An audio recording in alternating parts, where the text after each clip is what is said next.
This week, US President Barack Obama warned that the US faced economic disaster if Congress did not act quickly on his proposed economic stimulus package.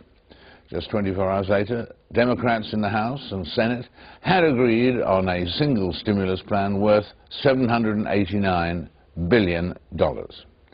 But is it enough? Or is it just throwing good money after bad? Someone who knows a good thing or two about good money is Jim Rogers. He became a Wall Street legend after co-founding the Quantum Hedge Fund in 1970 with George Soros. In a decade, Quantum Fund gained 4,200%. That's 4,200%. And he's with us now, joining us from Singapore. Jim, welcome. I am delighted to be here. Tell me something, first of all, from that intro. Will the stimulus package work, be a plus, or is it not effective? No, it's a negative. They're making things worse. They have been throwing money out the window for 2 years now, and it has done no good. Things continue to get worse. It's going to continue to. It's exactly the same mistake the Japanese made in the 90s. The Japanese spent gigantic amounts of money, and they would not let people fail. They propped up banks. They propped up zombie companies, and they still haven't recovered 19 years later. We won't either. What would you have done if you'd been in the president's position? What measure would you have brought in? I would have let them all fail. I would have let the people who were incompetent and who were insolvent, I would have let them fail. The way the system is supposed to work, when times like this come, the solvent people, the competent people, take over the assets from the incompetent people, and then you start over again from a sound base. This is what South Korea did, Russia, a few other countries did it this way, and they did fine.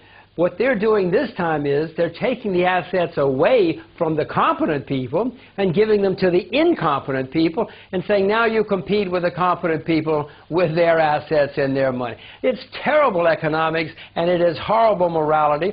Not that politicians care about morality, but it's not going to work. It hasn't worked before, and it's not going to work this time.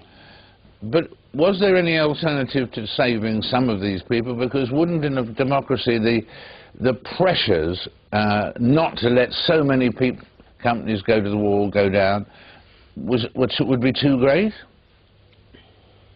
Of course, it would have been a horrible year or two, but David, we've had a terrible 10 years of excess.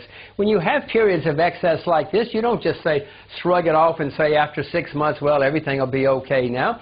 Somebody has to pay a price when you have gigantic, long periods of excess. Yes, America and the UK would have had a very bad 2 or 3 years. Just as Korea did, had a very bad 2 or 3 years. Just as Russia did. Just as Mexico did. But then they came out of it much better off. America would not have had fun, I assure you.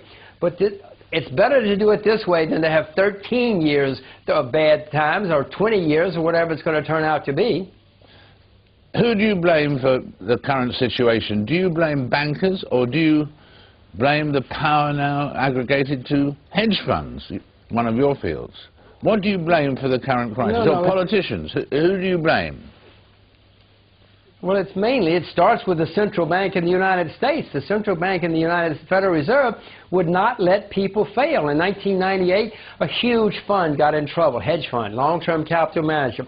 Everybody called up Greenspan and said, save me, save me, save me. Had he let long-term capital management collapse in 1998, Bear Stearns would still be in business. Lehman Brothers would still be in business because they would have taken such a hit, and so many people would have been fired, some of these bozos who were doing this sort of thing, that you would not have had these problems now. Fannie Mae would still be in existence.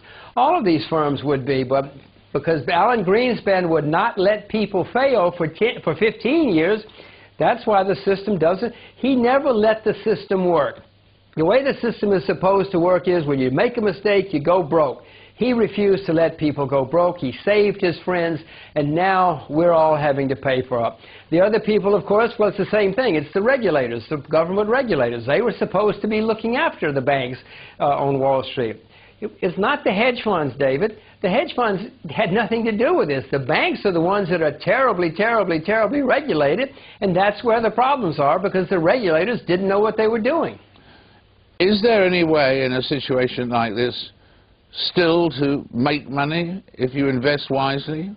Can you make money in this situation? There are always ways you can make money. Even in the 1930s and the Great Depression, there were people who came out of that with great fortunes. Some of the great fortunes in finance and industry were developed and built during the 30s. So of course there are. If you know something and you've got a good idea, you should pursue it. If you know about water treatment in Asia, for instance, you're going to make a fortune no matter what happens in the rest of the world. If you're in agriculture, you're going to make a fortune over the next 20 or 30 years. Farming has been a horrible business, David, for 30 years. It's about to be one of the best businesses. If you're going to be on the Wall Street or the City of London, get yourself a tractor and learn how to farm. Talking of the City of London, your advice a little while back was to get out of sterling, and people have looked at the day and the figure that if you had $1 billion, you'd have lost $49 million by now, because the sterling did better than it was expected. Not great, but better than expected. Do you still think people should get out of sterling? I feel unpatriotic even mentioning it. Well, listen, I love the UK as well, don't worry, but I had some wonderful times in the UK. When I said get out of sterling, I didn't mean that day, David. I sold my sterling 6 months ago or a year ago. No, but I do not see a great future for the pound sterling or for the UK balance of trade over the next 5, 10, 15 years. I don't like saying it, but people have to be realistic. You cannot invest with what you would like to happen. You have to invest on facts. And do you think the world organizations will be a help or not, like the World Bank and the IMF and all of those? Do you have any respect for them? Zero. The best thing that would happen if we could abolish the World Bank and the IMF, you know, they were set up in 1945 and 6 with very sound goals and very sound aspirations. They have far, far, far left behind those aspirations and goals. They're now run by people who do little more than take care of themselves, their own pensions, their own perks, their own salaries.